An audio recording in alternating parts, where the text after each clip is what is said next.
there's a lot of people who do really well at it. They do send follow-up after a person's appointment. They do send reminders before an appointment to remind people to actually turn up to them. The majority seem to be in this understanding of, well, we employ receptionists because that's what they do. We pay them this amount. They do all these jobs for us, and they don't realise that there's a lot of time to be saved, a lot of money to be saved by just implementing AI. It is the future, whether people like it or not. Most dentists aren't trained to run businesses, let alone scale them. This is the TechDental Podcast for dental leaders who want more than just tips. We give you systems, strategies, and straight answers. I'm Dr. Randeep, and each week I sit down with the operators, AI founders, entrepreneurs, and business leaders who are reshaping what's possible in dentistry. If you want a smarter, scalable, future-proof practice, then this is the podcast for you. Today's guest, Josh Peach, is the founder of Thread Automations, a company building and integrating AI chatbots and voicebots for dental surgeries. Josh started Thread straight out of university with a degree in economics from Manchester, spotting a huge gap where AI could streamline admin, improve patient experience, and free up clinical teams. In this conversation, we'll dive into what makes automation actually work in a practice, how to measure ROI, and where AI is really heading over the next few years. Josh, welcome to the show. Thank you for having me. I'm looking forward to it. Imagine graduating uni and instead of getting a job, launching a startup to bring AI into dental surgeries. Thread Automations, talk me through the founding of it. So it's the beginning of summer, you've just graduated from Manchester, and why immediately start a business that builds and integrates AI chatbots for dental surgeries? What did you see happening inside clinics that told you this is where AI can actually make a difference? Yeah, so it kind of started the September before the summer that I graduated. I was meant to start looking at graduate jobs, getting my CV ready, looking and going into the finance sort of world, and just decided, you know what, I don't know if it's definitely for me. I'm not sure what I'm going to do, but I'll take a year out after I graduate and just see where it takes me. And then throughout that year, I kind of started looking, and I laughed to you and said that I started typing into ChatGPT, what kind of thing can I start? And it spat out all these different ideas at me. And one of the big ones was AI automation stuff. So I'd been interested in it, and I saw how much it's changing the world at the moment, and thought, you know what, I'll kind of have a look at that. So when it got to June, I did graduate. I thought, I can start a business here. I know how it works. I know how it can fit into different businesses. I'll get on calls with people, whatever business, whatever industry, and I'll just implement AI into it. Quickly realizing that it's not as easy as just calling the restaurant across the road and then maybe a dentist 2 miles away and doing the same thing for them. And I've got a lot of family and friends in the dental industry, and a lot of them spoke about the several issues that they have that I thought AI could solve in particular. And so thought, you know, I'll drill down into dental practices, and then particularly more recently, it's been focused around chatbots and voicebots, whether that be through just their website, or we can put them into Instagram and Facebook channels, WhatsApp chats, and then the more advanced is the voice bots that sit on phone calls. But yeah, all of that stuff, I saw a big gap where it can massively decrease costs and increase revenue for dental practices, really. Fantastic. So really, once the idea is born, where does it actually deliver value in a dental setting? I mean, where have you really seen the uptake? Is it more from the kind of incorporating into the websites, the social media?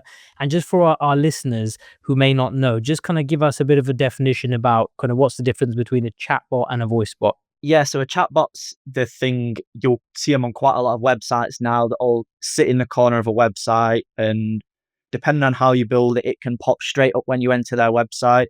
And it can say, how can I help? What sort of things are you looking for? And you can type in and ask it questions. And some of them, as I assume a lot of people will have noticed, are better than others. So some seem to be really frustrating, and they just give you repetitive answers after. It's almost like they've got a dictionary of 20 answers and they just pump one of them out to you. The better and better they're built, and the more information that you give to them and they can learn on top of themselves. They start to become a lot easier to work with, and almost is just like an online customer assistant. And so, yeah, they can sit on a website.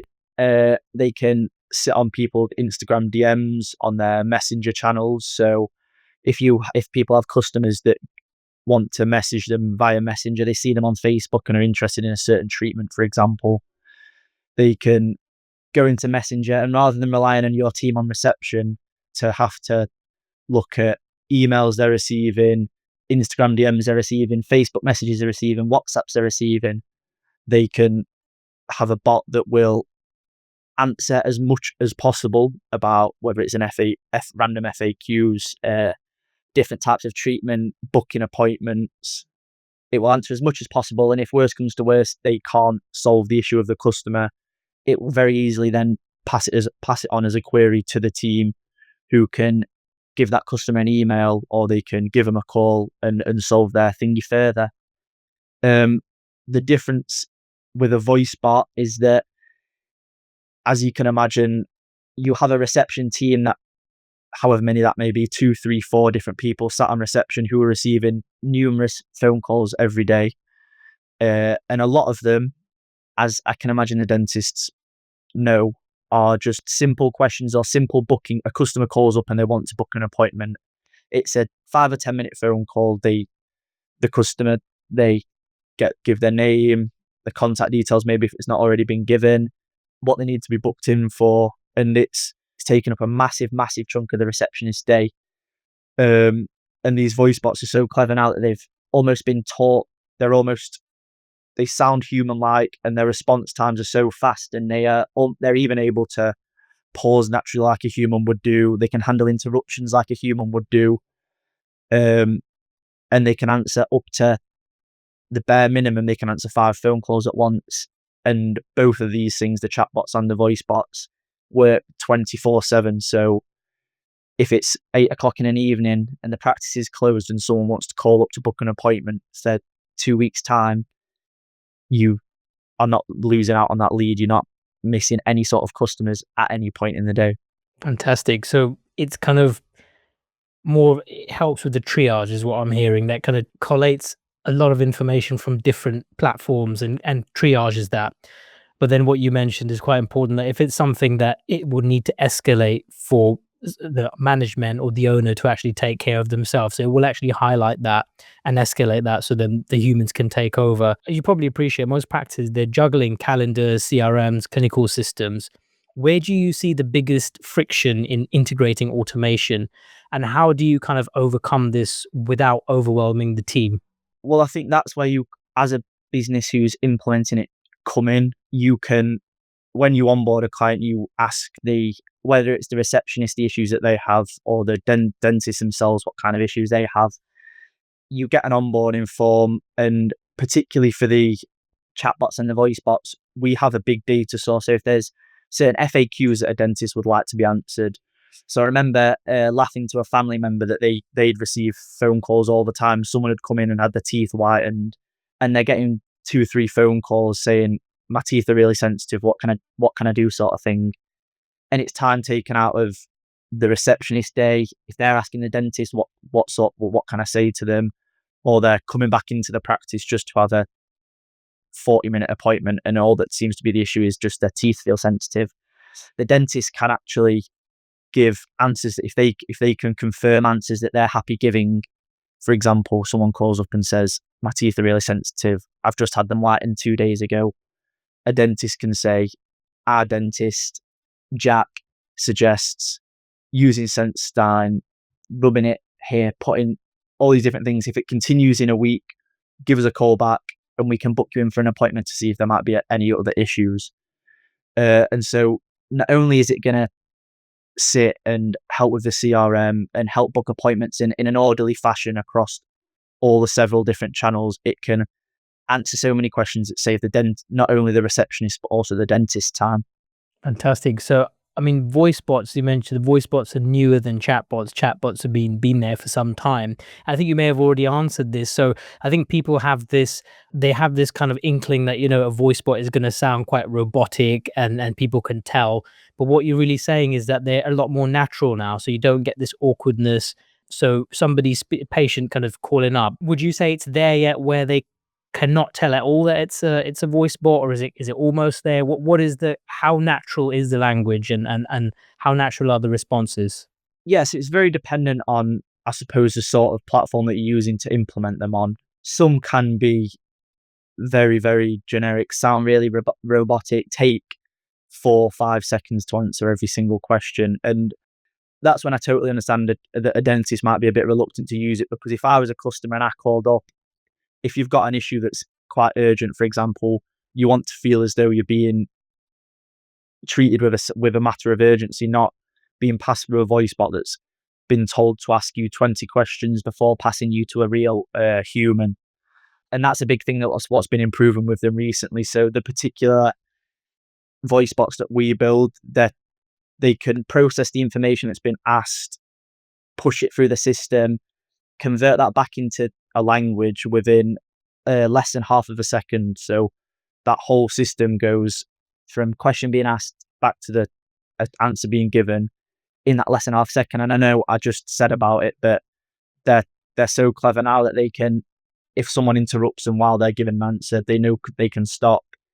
They can provide pauses based on certain questions, whether it sounds as though a customer's halfway through a question and thinking what to say, or all these different things. And they're not as common. You don't really, a lot of voice bots, when you call, for example, if you call through to a phone provider and you get through and it does feel like you're being spoken to by a robot, these newer ones that are more advanced have human voices.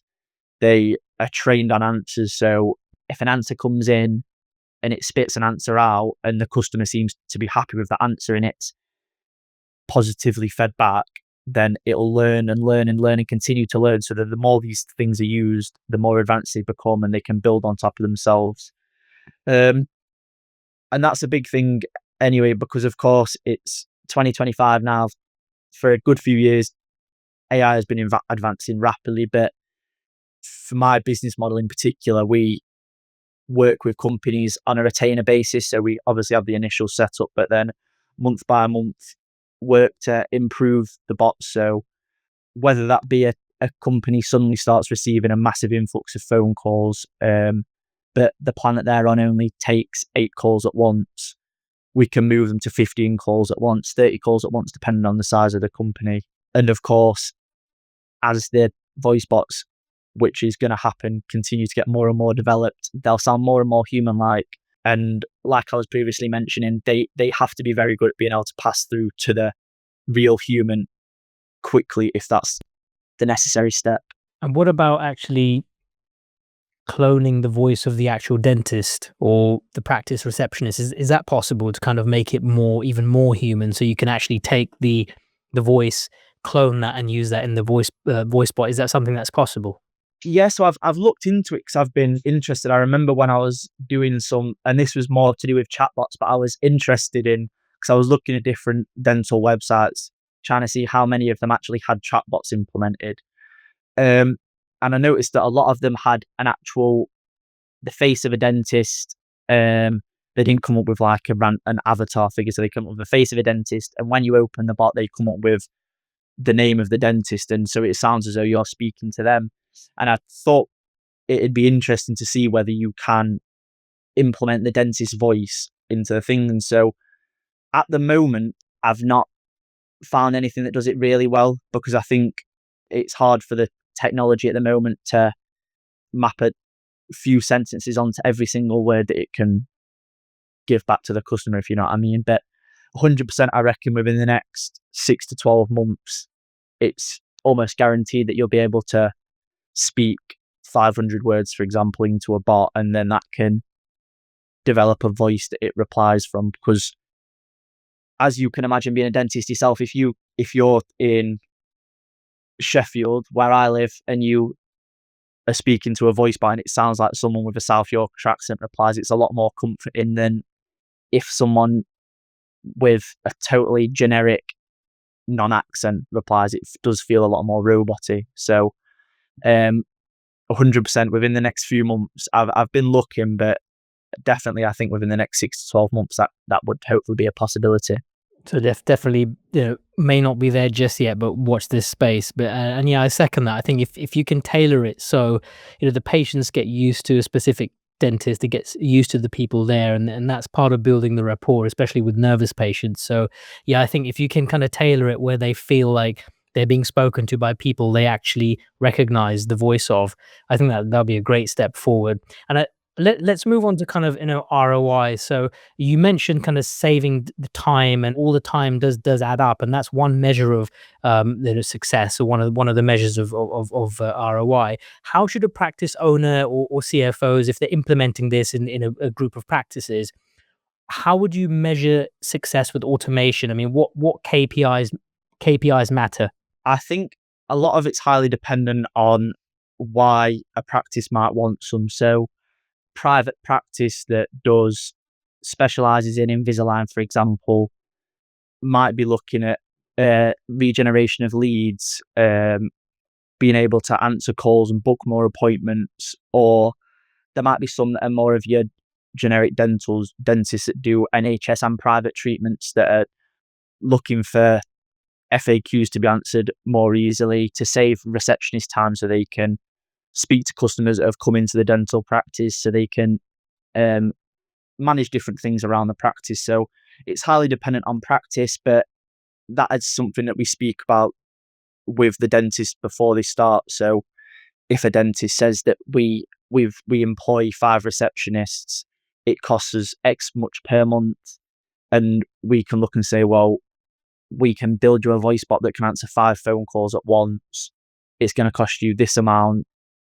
If you look in a month and you don't need 5 receptionists still, and you've saved all this time, for example, with the voice bot, that's one example. Or a private clinic, like I previously mentioned, if they can get 30% more leads in a month, and they can regenerate 10 leads a week by having these bots answer 24/7, send out emails, send out reminders, send out follow-ups after appointments to get them rebooked in for the next appointment. There's several different things, whether that be increasing revenue, like with the lead generation, reducing costs by answering FAQs and automatically booking appointments for customers. It's very variable, I think. And in your experience, I mean, talking to dental practices, dental owners, I mean, what's the cost of not automating? Are practices even aware of how much admin time or revenue they're leaving on the table? I mean, what's from your point of view, doing that research with them? How many practices actually can actually quantify how much admin time they're using, or they can save with an automation? Or is it something that you highlight to them and they tend not to have a clue? What we offer at the moment, so what we're currently offering is an AI audit sort of thing. So when we first speak to the dentist, we offer to look through their business and find the pain points, find where they're losing time, where they're losing leads, because you see so many dentists that, particularly in the private industry, that they're getting calls in an evening that they can't answer. Or do you think a lot of practice owners are they tracking these metrics? Are they even aware of how much time that's wasted on handling all these different kind of admin tasks and phone calls and answering the same questions and the FAQ style questions? The reception team are doing that. Do you see it as a spectrum? A lot of some practices are very well aware, some are not.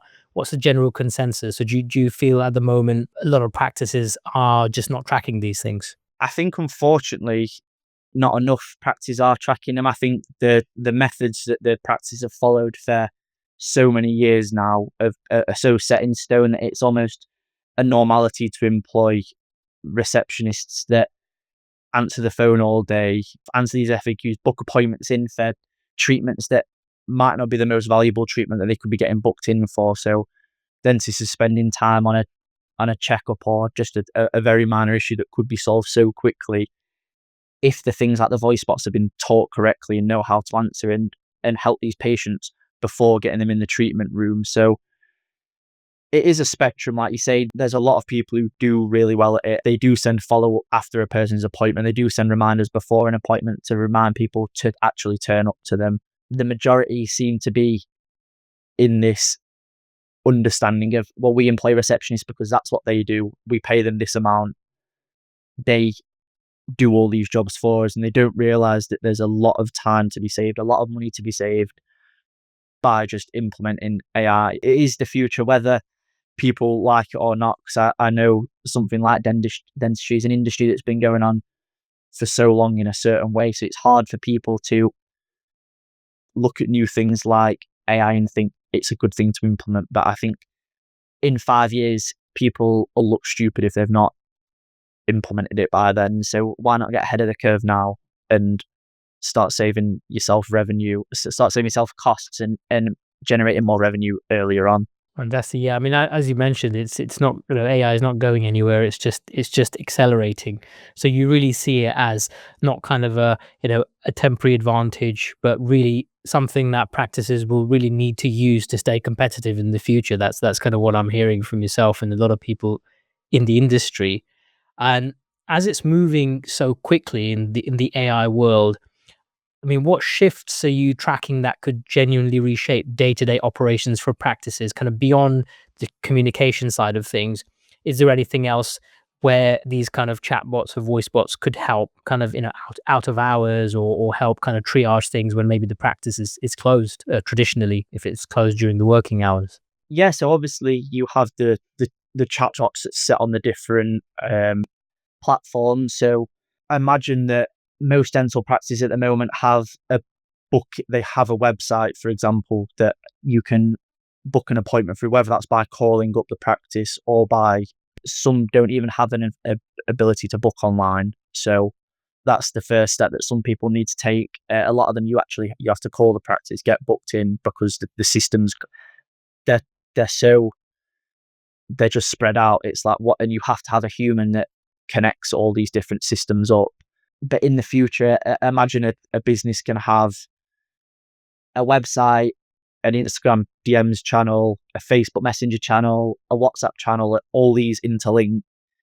Customers can book through any one of the 4 platforms, and they're the 4 easiest ones to think of. There's several more that people can go through and book on. They all come and sit in one document or one CRM system, and that can happen 24/7. So if someone at 9 o'clock has just brushed their teeth and they think, oh, I've got an issue here, they don't have to wait till 9 a.m. the next morning when they might have forgot, they're busy, they've gone to work, they've forgot to book. They can go straight on the thing, send a message, and book an appointment there and then. Same with the voice bots. How many customers, I can imagine, as a dentist, want to call up after, not between 9 and 6 a.m. Everyone has a job, then they're not they don't have loads of time to call, and then to have to sit in a phone call queue and go, all our receptionists are busy at the moment, please hold. And then they sit with that annoying music on the other end of the phone, waiting to finally get a phone call, and they sit there for half an hour. Like I mentioned, these voice bots can answer at the bare minimum 5 calls at once. So you could have 5 people on the phone line any single time of the day, booking appointments. And the same with the other 4 channels through the voice bots, they can all be passed through into the same system. And a receptionist can log on in the morning, and rather than having to think, I've had 3 missed calls last night, I've got 6 emails about booking an appointment, they turn on the computer and there's 10 appointments just been booked, and they've not had to do a single thing. It's a dentistry on demand without the annoying elevator music, which is great. Exactly.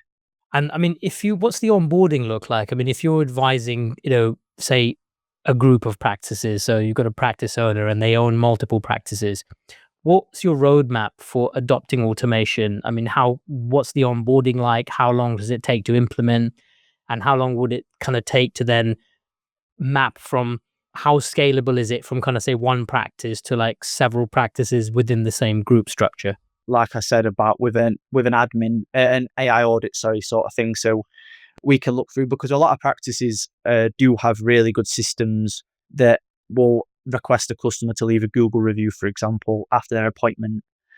And so we can look through, find what's good and find the pain points, and then we can tailor the chats or voice bots to them for that. And so we ask what sort of level they're looking for. So some just want a generic chatbot that can answer them questions. They might get a lot of messages through Facebook and they just don't have the time or the resources to have someone monitoring a messenger channel at all times. So at the most basic level, we can have that, and it can have options on for someone to book an appointment, ask a question, or leave a review, for example, at the most simple level.